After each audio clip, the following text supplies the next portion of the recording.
All right, and welcome back to the Gulf Coast Growth Show virtual edition. Again, I'm your host, Jason Lee. My co-host, Clint Aiken, not able to be here with our virtual shows, but we look forward to getting back into our studio. It'll be nice. Still trying to figure out how we're going to do 6 foot of distance in the studio. So in the meantime, we've got Zoom. We're doing some quick hit, valuable information shows to keep people informed on what I believe is the real news, right? The things that are really taking place from real people out making a difference. And so today we are blessed to, and again, I'll tell anybody this, local government is probably the most critical place for you to be involved in your communities and pay attention to what's going on. And so today we have Mayor Jerry Mouton. He is the owner of Texas Lawn and Sprinklers, but he's also the mayor of Deer Park, right over there, a beautiful little town where I grew up, right there, and doing some great things. And so the Economic Alliance is very thankful to have him on today. I'm going to formally turn it over for his personal introduction here in a moment, but I want to remind everybody today's show is really to highlight the impact of local government. We've actually got several mayors coming on in the next few weeks to tell you the work that they're doing inside of their local governments and also how they're collaborating with each other, really the nuances that go in to working with your peer group. And then we're going to highlight a little bit about how the Economic Alliance involves themselves with local cities to be a part of their development and the work that's taking place. And then we'll wrap up. For those that don't know, Mayor Mouton is not just a great mayor, not just a great business operator, but he's identified and recognized amongst his peers as a great leader, and does that both at home in the community and inside of his business. So he's going to talk a little bit about leadership as we wrap up. So with that being said, Mayor, thank you for being on today. I'll turn it over to you for kind of an introduction, your background, what kind of got you where you're at today, and then tell us a little bit about really the involvement of local city government. Well, Jason, it's a privilege to be with you today, and I as you appreciate that introduction. It's very becoming and very kind and courteous of you to introduce me in such a studious fashion. I don't always see myself that way, so it always catches me a little off guard when someone has some nice accolades to go along with the efforts that sometimes are misunderstood and what happens on a local level in regards to our local government. But I'd like to start out with one aspect of what you had mentioned just a minute ago with the Economic Alliance and the role it plays. And one of the biggest indicators of things that I've been keeping my eye on is how all of this, the measures of the COVID are affecting our economic foundation, to put it mildly, and trying to grasp and understand the trends that may be occurring of not just during this season, but what is to come. Most economists use data to predict the future outlays of understanding how this is going to occur. And what we do know is there's going to be some new norms come out of this that will be, to use a word out of some of my graduate studies, there's going to be some disruptions to the norms and in some aspects of new ways that we're going to have to do things. And if me meeting with you today on Zoom is not a good example, I bet all of us now have become a lot more familiar with either WebEx or Zoom in regards to hosting meetings that you would have never thought about doing it online, because you'd have just done it in person. And now we're finding alternate ways to continue to operate and facilitate what we do, whether it be in business or in government. Sounds great. I think that's spot on. I think one of the things that we are all fighting right now is that overwhelming sense of having to embrace this new world. It's not going to be, I think, which the last couple of months have shown us, is that this is it. So we'll the next 12, 18 months until we've got a solution, it's going to be how do you adapt and overcome. And so I think that's a great call out. I know that especially with the shutdowns, and then also you guys play such a role there in the local community of the work that's taking place. Really all of those cities that are bridged up against, and you actually have multiple counties that really have to work in collaborative order to work, because there's so many essential employees right there across that 225, 146 corridor even across 610 that loops over. So everything there is a pocket of just tons of productivity that this region is counting on. Tell us a little bit about how you embrace working with your peer group amidst this, really kind of chaotic environment that we're faced with right now.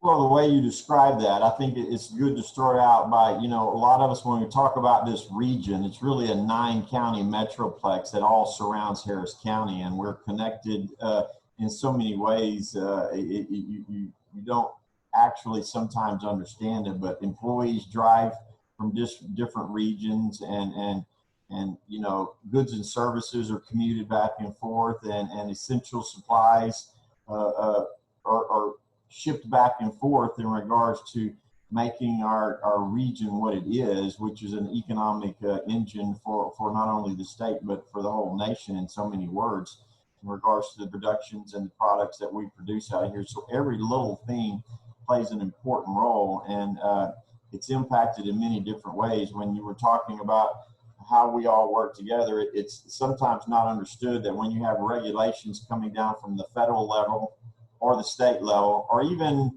which a lot of focus has been on the county level, all of these measures are implemented on the local level. So it's an impacting ripple effect thing where we've got to take these measures and figure out how to implement them, and understanding how it's going to impact not only the city internally, but externally, the constituents that live in the community. And then going back to part of our conversation today, how it impacts business, and trying to find that common sense approach.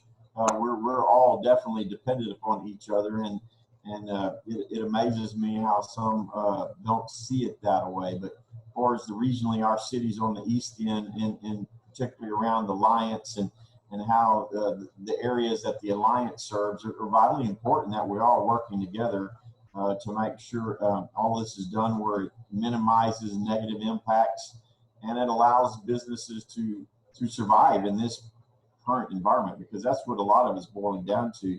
It's not, in most cases of an emergency status, it's a short time frame of a hurricane hits, we rebuild and we move on. And this is now started in March, and we're in July, and I'm starting to have people ask me the question, how long is this going to go on? And really no one has a good grasp of an understanding of how long we could be in this kind of mode that we're in. Yeah, I think you just summarized some great things there. I think a reminder to everybody that's out there, especially at the local level, you see right there, Mayor's got his company shirt on. That's not just for advertising. I would think that he's actually probably spending a significant amount of work doing his job today, on top of the fact that he's also doing the job of running the city and collaborating with that. And so when you really think about the power and the impact, most of you guys pocketed it over in that corner were local guys. You don't move in from New York to run for mayor of Deer Park. You live in Deer Park, and you care about Deer Park, and then you become mayor of Deer Park, or mayor of Baytown, or mayor of Pasadena, right? And so I think you just really defined some really critical things, and I think people need to understand that. So when it comes to the economic alliance and regional prosperity, tell me a little bit about what you've seen and witnessed, and or the importance of organizations like that, and how they play a role, and even your job and the decisions that you guys are able to make there at the city. Well, it's a very specialized niche, I guess is the best way to wrap it around. And what does the Economic Alliance do? Of course, I'm preaching to the choir, but from the mayor's perspective, if I were to go that route, it's vitally important to understand the foundation of what our economic foundation is, and how can we help facilitate economic growth or sustainability in any aspect. And when you start wrapping your mind around that, it's kind of missed sometimes that when you say Shell Deer Park, you don't seem to understand that that's one of 28 strategic locations that Shell globally owns and operates around the world. And that's just one part of what they do in this thing. So it's a global market impact. And a lot of times you've got foreign subsidies that are coming in that want to be in this region. And you need someone that specializes in understanding how all the dominoes fall in regards to if someone needs to expand their facility, what's a good way to do it? Because a lot of times you've got people coming in from out of this region that are trying to understand how does it work in Texas or in the county. And so the Economic Alliance has been a tremendous boost in regards to promoting what we have going here to the world economy, and actually helping businesses that have been established in the area grow and expand. So it's a tremendous niche that I think can be misunderstood or not fully understood, because we drive by there every day. Oh, that's Shell Deer Park, and we just think of it being a local company, but that is a global company with large strategic interests, and we all play a role in that park. Absolutely. And that's why I think it's so important for people to understand the significance of the local leaders who have to, in a sense, serve as advocates for the region. And then the Alliance, really their job, the purpose of the show is to help brand and bring awareness to this little pocket, the people. People are an important component. And so when you bring leaders out in front like you today and show people, hey, these are individuals who care about the community, who want to be a part of that community, who want to create jobs in that community. What it ultimately translates to is more success for the community. You just said it, Shell Deer Park. There's a Shell Venezuela somewhere right now where someone's trying to get them to do more projects there. And so, everybody's fighting for the same dollars. And I think at the end of the day, the goal and the objective is how do we make them come to this region? How do we show them the fruitfulness, the collaborative efforts, the teamwork? You can hashtag Houston Strong, but inside of that, there's really Deer Park Strong, Pasadena Strong, Baytown Strong, because they really are a collaborative effort. There's a lot of work that goes on there. Talk to us. We've talked a little bit about background there. I think I know me, right? I'm enthused to hear from you, but let's talk a little bit about leadership, because I think we could all stand to gain from a person who has to face multiple decisions on a regular basis. I know last year there was some disruption over there in Deer Park with a lot of I can't remember the name of it now. I'm drawing a blank, but we had a few hiccups there on 225, and so and you had to bear the brunt of a lot of conversations and face a lot of obstacles. So it's not always easy. It's not just signing the mayor stamp on things and moving on. You have to face a lot of tough stuff every day. So tell just a little bit about what it means to you to be a leader.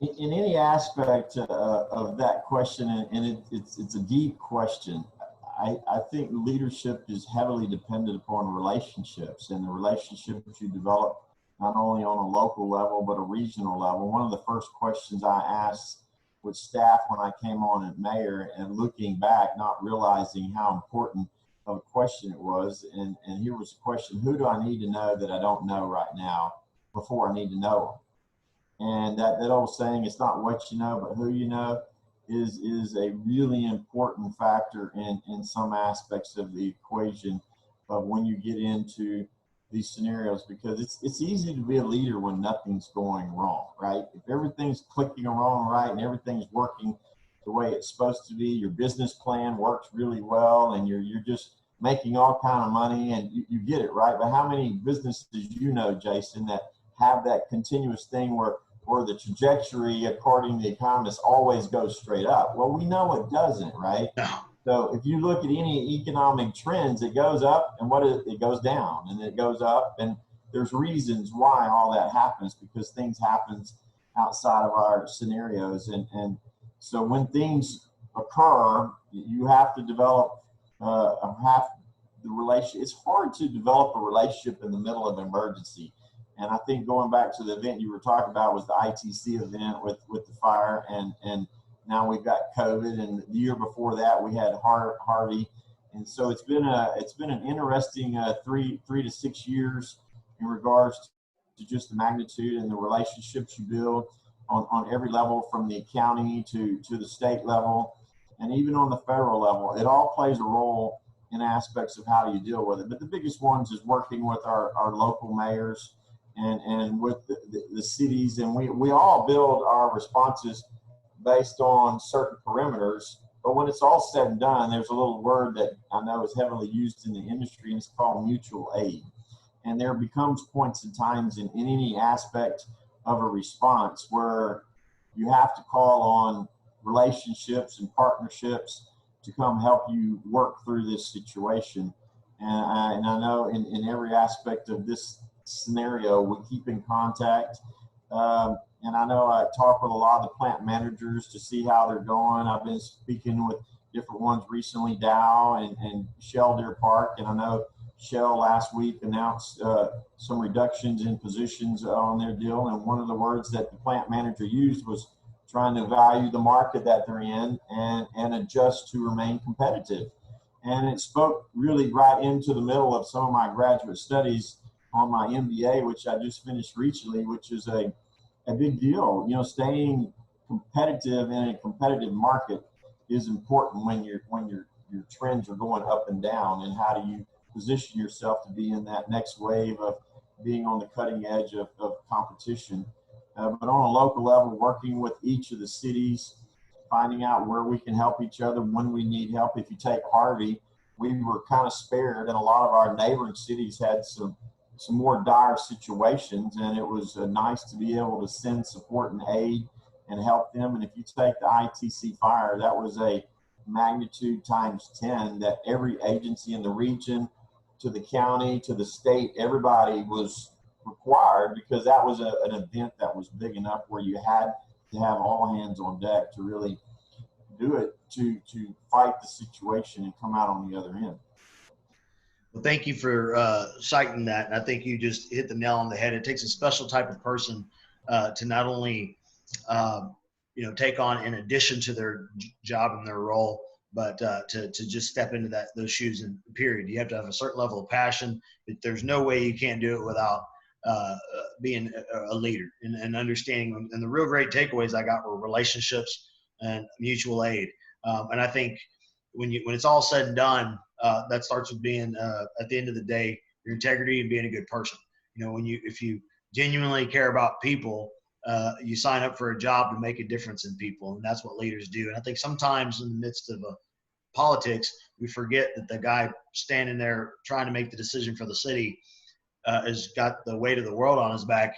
And at the end of the day, he's a good guy. He's a guy who opted up, not just you, but these are people who have sacrificed hours and multiple years and probably a couple of years on your life at the end from added stress, just from saying, I'm going to figure out how I'm going to make a difference. And so with that being said, we talk a lot about that, but I think it's really important that we always identify, regardless of where you stand, the desires of a collaborative effort. So I love to see that. Sometimes we get lost in a global perspective or a national perspective, and that's the purpose of this show. Because at a local level, at a 10-mile radius from even over here in Pearland, over to down to League City, across Clear Lake, I've had the pleasure and opportunity of watching the collaborative efforts with organizations like the local chambers and the local economic alliance, and some of the contractor relationships really team up to say,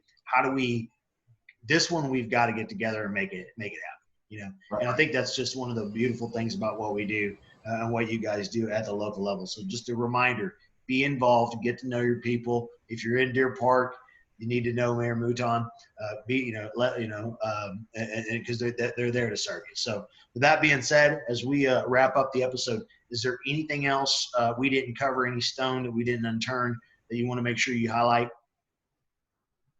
No, but I'll just put a plug in regards to some aspects of the alliance, because that becomes a hub in so many cases of developing relationships and working through magnitude and issues. And I know there's a number of committees that I'm involved with on how do we address situations moving forward when you're dealing with growth.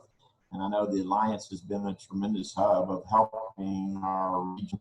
And a lot of what we've talked about occurs in so many loose scenarios through the Alliance, and building relationships and getting to know different people. I know infrastructure is a big one. that we work really close with the Alliance and a lot of our neighboring communities, and how we come together to find solutions. And I would say that from a regional perspective, one thing I'm very, very proud of is how in many, many cases, we're on the cutting edge of being an example for many around the world that come into this region. And I know the Alliance has been the host of a lot of them in regards to how are you solving these problems? And they just come in and they'll sit down at some round tables and ask questions, and it all works. And it makes me feel proud that in many cases we are just finding solutions to problems. And I appreciate the opportunity to share with you today and share what tidbit of information I have, and contribute to this whole thing, which makes our region so special. Fantastic. Well, Mayor, we appreciate you, and you hit the nail on the head. One of our previous guests had just said, behind the gates, the easiest way to get behind the gates is to have the relationships. You don't just jump the fence, and you don't just cold call, but that really answers the questions for a lot of people. If you're not actively involved, if you operate a business, if you want to operate a business, you can't just put your sign in the front and hope, especially in the local community, that you're going to get walked in to everywhere you want to be. You gotta be involved. You got to be connected. You got to work with your peer groups, and you got to have a vested interest in the area and the region that you support. So I would highly encourage, if you're not involved with your local organizations that involve themselves with local government and connect with them, that you do get involved and you better understand how the Alliance works, and also how the other peer groups that support them work, because they're all in it together. And so, Mayor, we appreciate you. We know you're working behind the scenes all the time, as well as all of our other local governing bodies, and trying to make the right decisions for the people that you serve. And so, again, thank you for that. To our audience, we would ask you, again, tune in weekly. We're going to be putting out, I've got several other local leaders coming on board, different people who are actively involved behind the scenes. We're trying to get you great information that you can share with your peers. Always tune in. You can go to the Houston, the Economic Alliance Houston Port Regions webpage, and you can subscribe to any of our channels there. But we're on YouTube, your favorite, Spotify, wherever you want to tune in from your phone. You can always find us at the Gulf Coast Growth Show. And again, connect to myself. Make sure to connect to my partner, my peer, Clint Aiken, on LinkedIn. Follow us, see the work that we're doing. Try to stay tuned in and connected, because we want to keep you informed and engaged. Thank you so much for tuning in today. You guys have a great week.